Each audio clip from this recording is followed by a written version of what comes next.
بسم اللہ الرحمن الرحیم۔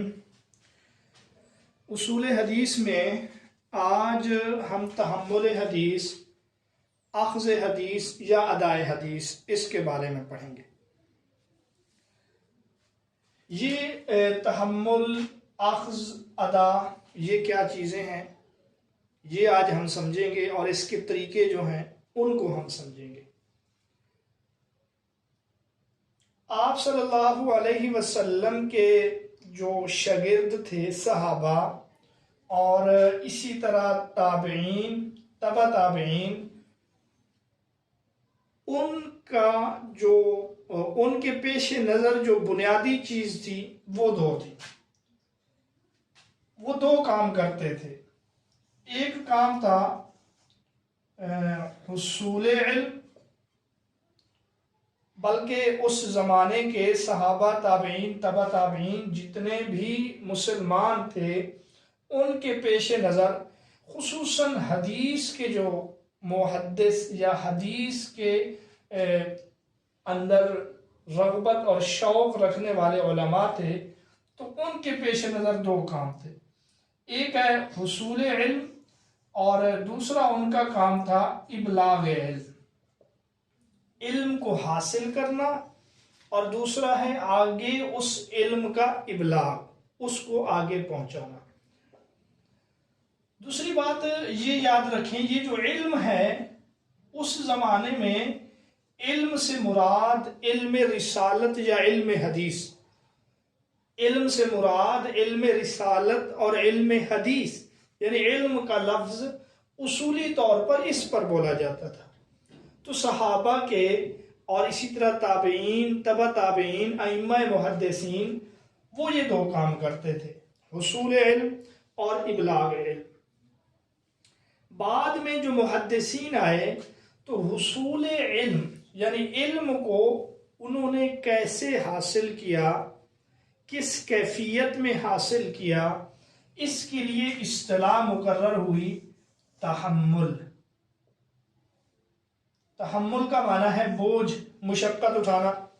اب اس کو جو تحمل حدیث کہتے ہیں، اس کی وجہ بھی یہی ہے کہ ایک جو حدیث کا طالب علم ہے وہ بہت بڑی ذمہ داری اٹھا رہا ہے، یہ کوئی معمولی ذمہ داری نہیں ہے، تو اس کے لیے لفظ یا اصطلاح مقرر ہوئی تحمل اور اخذ کا معنی حاصل کرنا۔ اور یہ جو ابلاغ علم ہے یعنی علم کو آگے پہنچانا، اس کے لیے اصطلاح مقرر ہوئی ادا کی، ادائے حدیث، یعنی حدیث کو آگے ادا کرنا یا نقل حدیث، حدیث کو آگے نقل کرنا۔ تو یہ اصطلاحات ہیں، حصول علم یا تحصیل علم کے لیے تحمل اور اخذ، اور ابلاغ علم کے لیے ادائے حدیث اور نقل حدیث۔ یہ تو تمہیدی باتیں تھیں، کچھ بنیادی باتیں تھیں اس موضوع کا تعارف کرنے کے لیے۔ یہاں دوسرا جو اہم سوال ہے تحمل حدیث اور اخذ حدیث میں، وہ اہم سوال یہ ہے کہ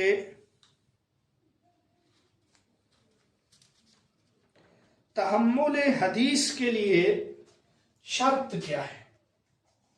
یہ جو تحمل حدیث ہے، حدیث کو حاصل کرنا، اس کے شرائط، دو باتوں میں اختلاف۔ نمبر ایک اسلام، اور دوسرے نمبر پر جو ہے وہ ہے بلوغت۔ سوال یہ ہے کہ تحمل حدیث کے لیے، حدیث پڑھنے اور لینے کے لیے اسلام شرط ہے، بالغ ہونا شرط ہے یا نہیں؟ تو کچھ علماء فرماتے ہیں اسلام اور بلوغت یہ چیزیں شرط ہیں۔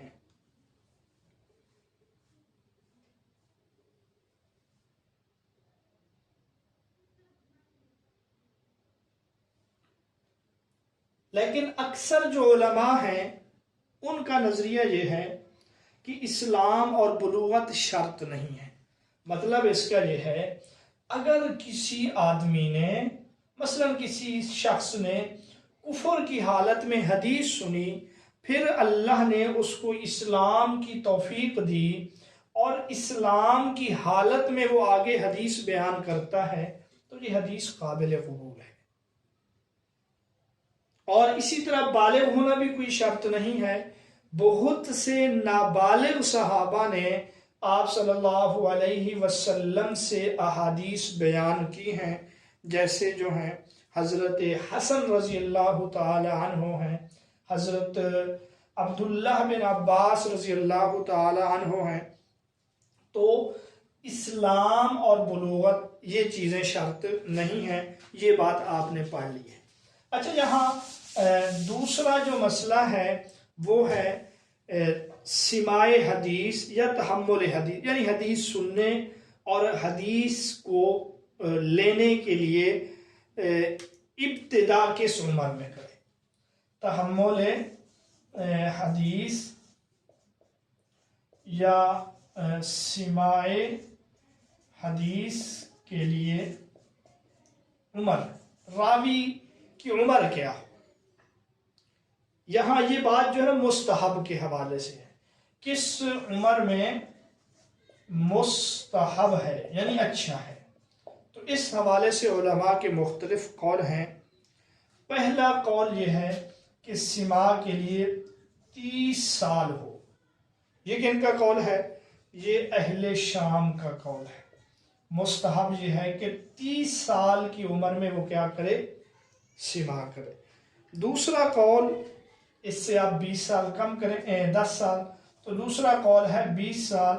یہ اہل کوفہ کہتے ہیں، وہ کہتے ہیں سماع حدیث اور تحمل حدیث کے لیے 20 سال عمر مستحب ہے۔ تیسرا قول یہ ہے، مزید 10 سال کم کریں گے 10 سال، یہ قول ہے اہل بصرہ کا، وہ کہتے ہیں تحمل حدیث کے لیے مستحب یہ ہے کہ 10 سال۔ اب یہ جو اخیر کے زمانے ہیں، اب آج 30 سال یہ تو بہت بڑی عمر ہے، اخیر کے زمانوں میں علماء لکھتے ہیں مستحب یہ ہے، بہتر یہ ہے کہ جس قدر جلدی ہو سکے تحمل حدیث اور سماع حدیث کرے، بشرطے کہ اس میں اہلیت ہو، لیاقت ہو۔ یہ 3 باتیں ہم نے پڑھ لی ہیں۔ اگلی بات ہم یہ پڑھیں گے، اگر راوی جو ہے کم عمر ہو، کم سن ہو، اس کی کوئی حد ہے، مثلا 5 سال، 4 سال، 6 سال، تو اس حوالے سے علماء کم سن راوی کے لیے جو ہے جو عمر کا تعین کرتے ہیں کم عمر راوی کے لیے، وہ علماء لکھتے ہیں کہ یہاں پر اس میں کیا ہو، بعض تو کہتے ہیں 5 سال کم از کم 5 سال اس کی عمر ہو۔ بہرحال صحیح یہ ہے کہ اس میں تمییز ہو۔ تمییز کا مطلب ہے کہ وہ خطاب کو، بات کو سمجھ سکتا ہو۔ تمییز اور خطاب ہو، اس میں وہ بات اور گفتگو کو سمجھ سکتا ہو، یہی عمر جو ہے کم عمر راوی کے لیے یہی کافی ہے۔ تو یہ تحمل حدیث کے حوالے سے کچھ بنیادی باتیں تھیں۔ ایک تو ہم نے یہ پڑھا کہ تحمل حدیث کا مطلب کیا ہے، تو ہم نے پڑھا ہے حصول علم اور ابلاغ علم۔ پھر ہم نے پڑھا ہے کہ اسلام شرط ہے، بلوغت شرط ہے یا نہیں۔ اب یہ جو تحمل حدیث یا اخذ حدیث ہے یا ادائے حدیث، اس کو کہتے ہیں حصول حدیث کے طریقے، حدیث کو حاصل کرنے کے طریقے، یہ کل جو ہیں 8 ہیں۔ اب ہر ایک کو ہم تفصیل سے پڑھیں گے۔ ان میں سے جو پہلا طریقہ ہے، فی الحال ہم نام لکھتے ہیں۔ پہلے طریقے کا نام ہے سماع، اس کا معنی ہے سننا۔ دوسرا جو طریقہ ہے اس کو کہتے ہیں قرات، اور جو تیسرا طریقہ ہے تحمل حدیث کا وہ ہے اجازت، اور تحمل حدیث کا جو چوتھا طریقہ ہے وہ ہے مناولہ۔ تحمل حدیث کا جو پانچواں طریقہ ہے اس کو کتابت کہتے ہیں، اور تحمل حدیث کا جو چھٹا طریقہ ہے وہ ہے اعلام، یوں لکھیں گے اس کو۔ ساتواں طریقہ جو ہے وہ ہے وصیت، اور جو آٹھواں طریقہ ہے اس کا نام ہے وجادہ، یوں لکھیں گے، واو کے نیچے زیر ہے۔ تو یہ 8 طریقے ہیں تحمل حدیث کے، 1 2 3 4 5 6 7 اور یہ 8۔ سماع، قرات، اجازت، مناولہ، کتابت، اعلام، وصیت اور وجادہ۔ ہر ایک طریقے کی تعریف الگ ہے، اور جس طریقے سے وہ حدیث لیتا ہے اس کو آگے بیان کرنے کا طریقہ بھی مختلف ہے۔ تو ہم ہر ایک طریقے کو تفصیل سے پڑھیں گے، اور اس کا حکم، اس کا مقام اور مرتبہ یہ بھی ہم پڑھیں گے۔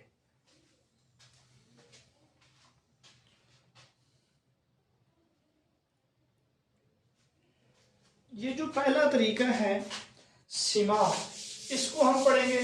اس کی تعریف سماع کسے کہتے ہیں؟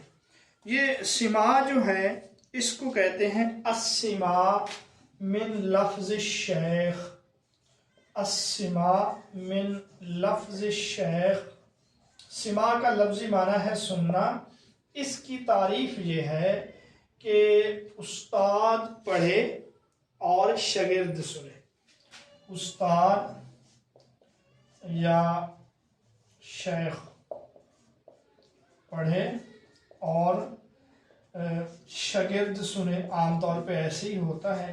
تو اس کو کیا کہتے ہیں؟ اس کو کہتے ہیں سماع۔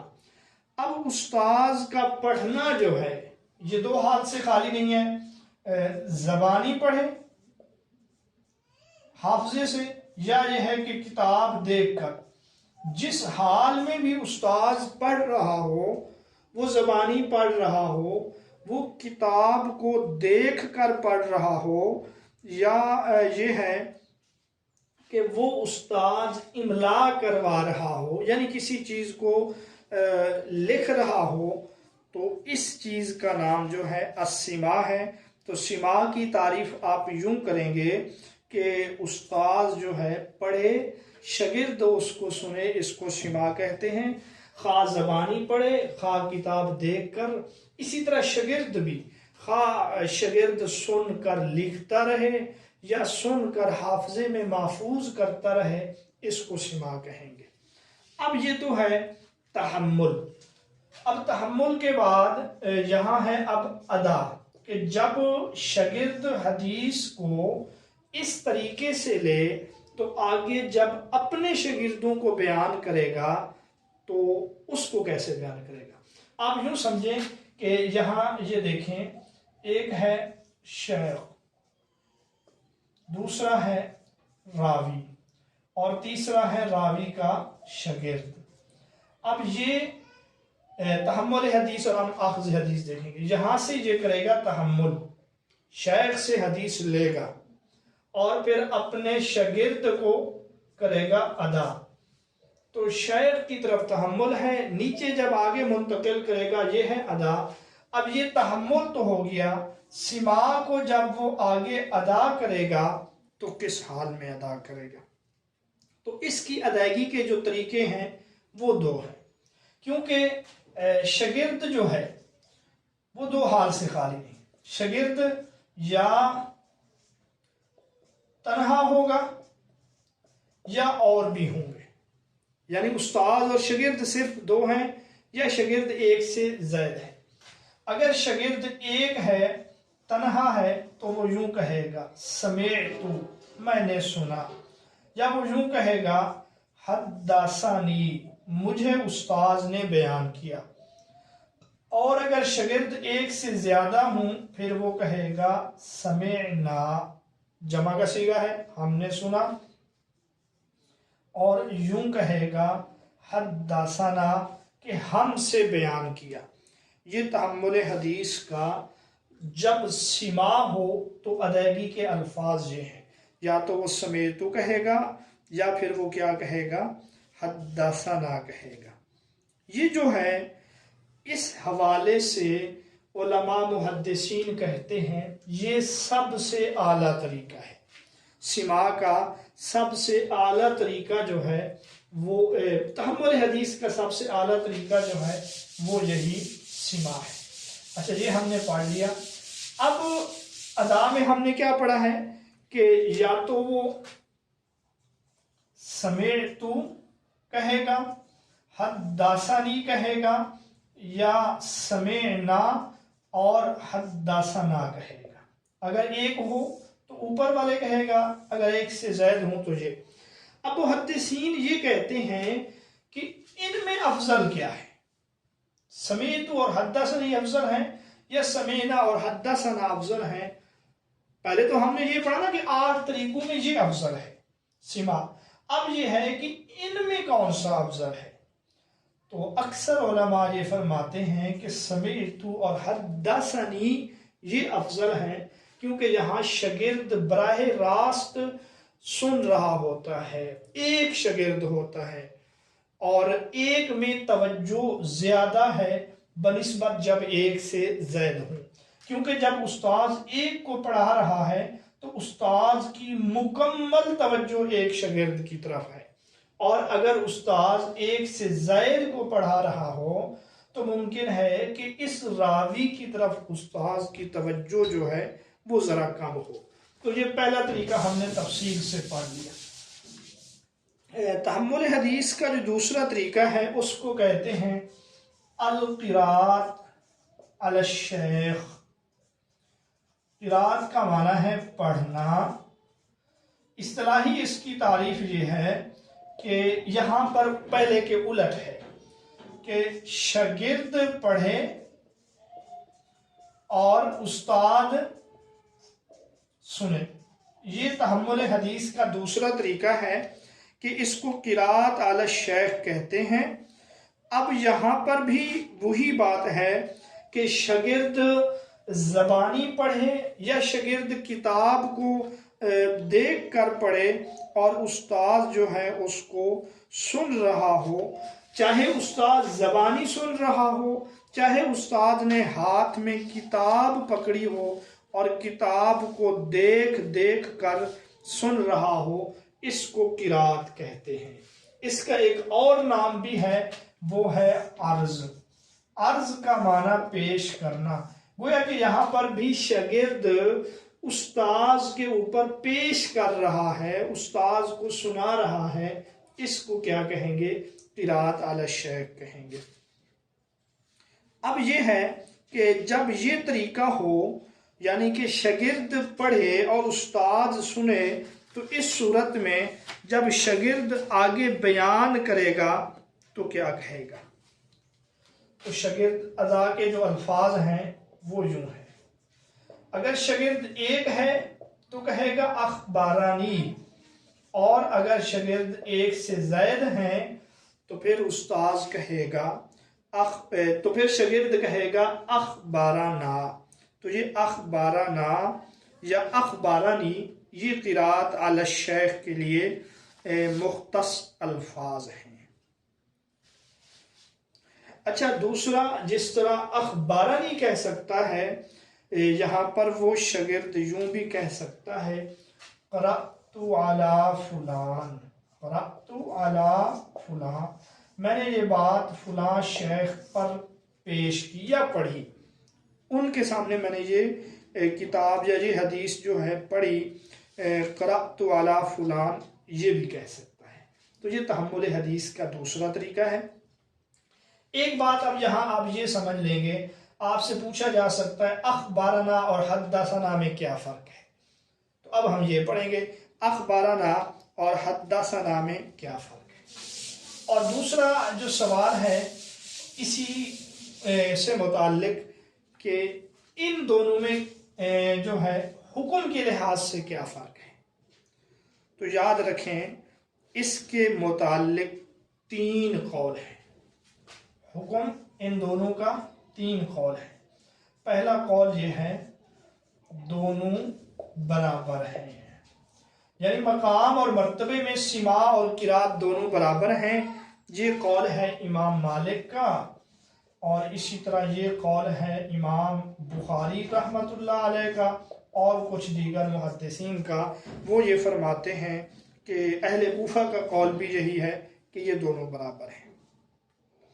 جمہور علماء یہ فرماتے ہیں، دوسرا مسلک ہے جمہور کا، جمہور یہ کہتے ہیں کہ سما افضل ہے، قرات ذرا اس سے کم ہے، جبکہ تیسرا مسلک جو ہے وہ امام ابو حنیفہ کا ہے۔ امام ابو حنیفہ رحمۃ اللہ علیہ کا مسلک الٹ ہے، وہ فرماتے ہیں قرات افضل ہے سما سے، کیونکہ قرات میں جب شاگرد پڑھے گا تو شاگرد کی توجہ زیادہ ہوگی حدیث میں، اور پھر وہ آگے اپنے شاگرد کو بیان کرے گا۔ تو یہ مسلک امام ابو حنیفہ کا ہے کہ قرات علی الشیخ، اس کا مقام اور مرتبہ جو ہے وہ زیادہ ہے۔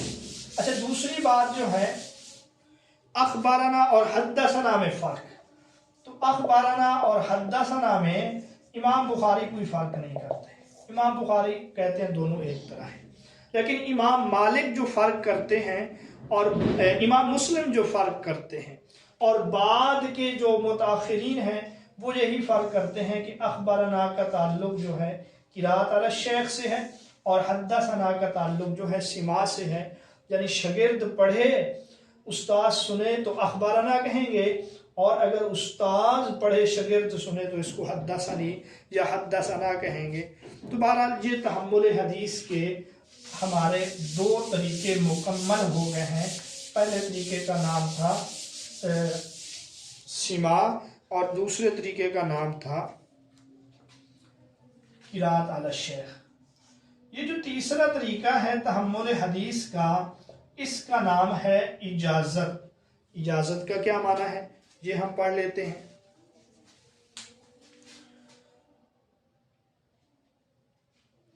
اجازت کا جو مطلب ہے وہ یہ ہے کہ لفظی طور پہ، یعنی زبانی لفظی طور پر یا تحریری یا کتابی طور پر جو ہے یا لکھ کر روایت کرنے کی اجازت دینا۔ مطلب یہ ہے کہ استاذ اپنے شاگرد سے یہ کہے کہ میں تمہیں روایت کرنے کی اجازت دیتا ہوں، تو اس کو اجازت کہتے ہیں۔ یہ جو اجازت ہے اس کی مختلف قسمیں بنتی ہیں، ہم چند ایک قسمیں سمجھنے کے لیے پڑھیں گے۔ پہلی صورت یہ ہے کہ معین چیز کی اجازت، یہ پہلی قسم ہے، معین چیز کی اجازت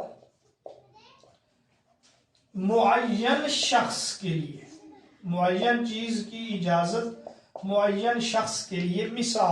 مثلا استاد جو ہے ایک شاگرد ہے اس کا زید، وہ اپنے شاگرد زید سے یہ کہتا ہے کہ زید سے کہ میں تجھے بخاری شریف روایت کرنے کی اجازت دیتا ہوں۔ بخاری یہ ایک کتاب ہے، یہ بھی معین ہے، اور اس کا شاگرد ہے زید، یہ بھی معین ہے، تو اس کو کہتے ہیں، یہ پہلی قسم ہے کہ معین چیز کی اجازت معین شخص کے لیے۔ دوسری صورت یہ ہے کہ معین، اس کو ہم مٹا دیتے ہیں۔ دوسری صورت یہ ہے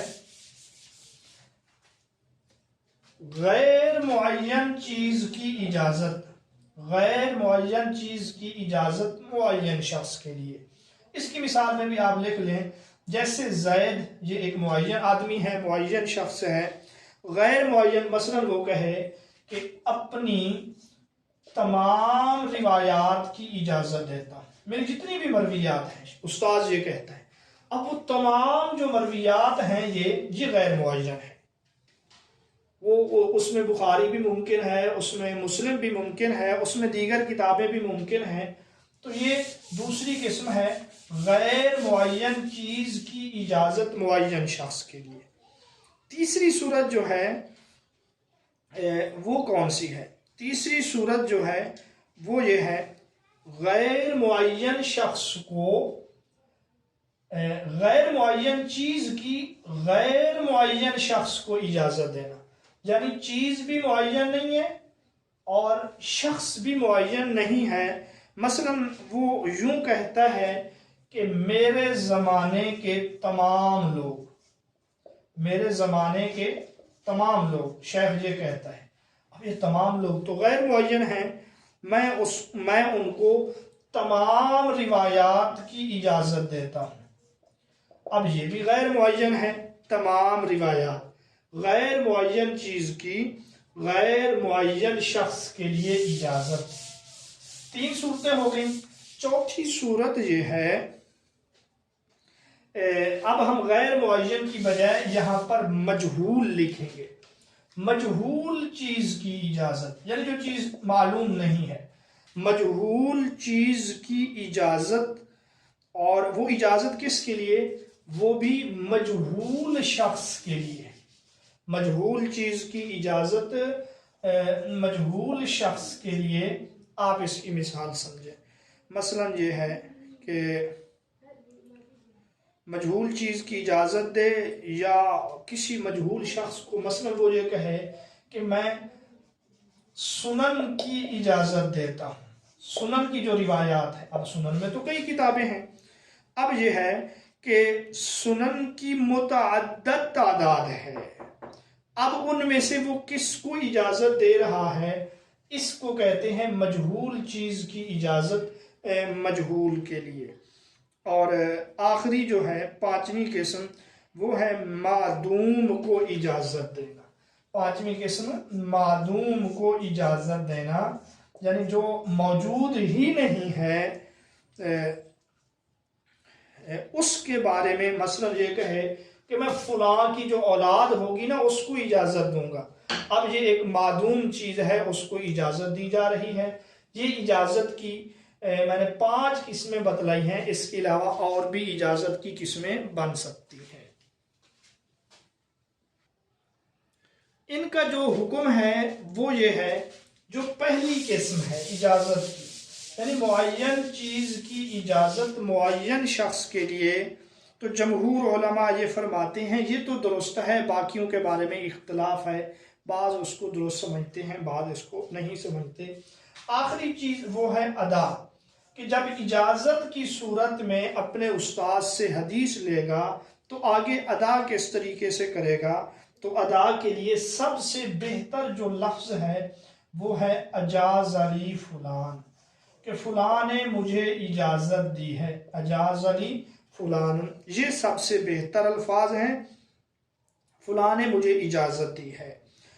اسی طرح یوں بھی وہ کہہ سکتا ہے حدثنا اجازتن، کہ فلاں نے مجھے بطور اجازت کے یہ بات بیان کی، یا یوں کہے اخبارنا اجازتن، بہرحال یہ کہہ سکتا ہے، لیکن سب سے بہتر جو ہے وہ یہ الفاظ ہیں اجاز علی فلاں۔ متاخرین جو ہیں انہوں نے ایک اصطلاح اجازت کے لیے مقرر کی ہے، وہ ہے انبانا۔ انبانا یہ کس کے لیے ہے؟ یہ اجازت کے لیے ہے، متاخرین نے اصطلاح مقرر کی ہے۔ ایک شخص جن کا نام تھا ابو العباس ولید بن بکر، انہوں نے ایک کتاب لکھی ہے، کتاب کا نام ہے کتاب الوجازہ فی تجویز الاجازہ، اجازت کی تجویز۔ الوجازہ فی تجویز الاجازہ میں یہ لکھتے ہیں کہ انبانا کا جو لفظ ہے یہ اجازت کے لیے مختص ہے۔ تو یہ ہم نے تحمل حدیث کے 3 طریقے پڑھ لیے ہیں، سماع، قرات اور اجازت۔ باقی جو 5 طریقے ہیں انشاءاللہ ان کو ہم سبق نمبر 13 میں پڑھیں گے، کیونکہ یہ سبق کافی لمبا ہو چکا ہے۔ یہاں تک آپ میں سے کسی کا کوئی سوال ہو تو آپ کمنٹ میں مجھ سے پوچھ سکتے ہیں، انشاءاللہ میں دوبارہ وہاں پر یا لیکچر میں اس کا جواب دوں گا۔